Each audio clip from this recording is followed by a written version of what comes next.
বাপরে, মাথায় কি যন্ত্রণা করছে। মতি, তোকে কতবার বলেছি যে বাড়ির একটা জিনিসে হাত দিবি না, আরে ওভাবে ভেঙে রেখে দিয়েছিস। মাম্মা, আমার কথাটা তো শোনো, আমি কাজ করতে, আমি একটা কথা শুনতে চাই না তোর। ঠিক আছে।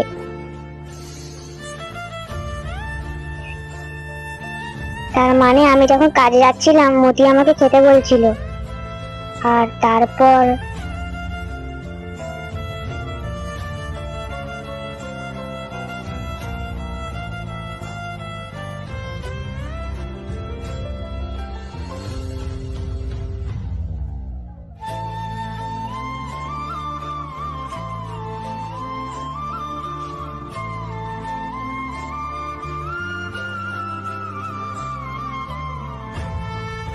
মতি, মতি সরি মতি, আমাকে ক্ষমা করে দে, প্লিজ আমাকে ক্ষমা করে দে। এখন কি করতে এসেছো? তখন তো বেশ আমাকে রাগ দেখালে, যা নাই তাই বললে।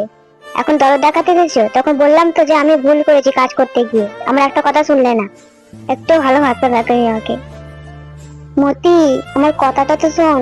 মতি, আমি সারাক্ষণ বাইরে কাজ করি, সারাক্ষণ খাটাখাটি করি, আর আগের মাঝে তোকে কি দুটো কথা বললাম আর তুই আমার সাথে এরকম ব্যবহার করছিস।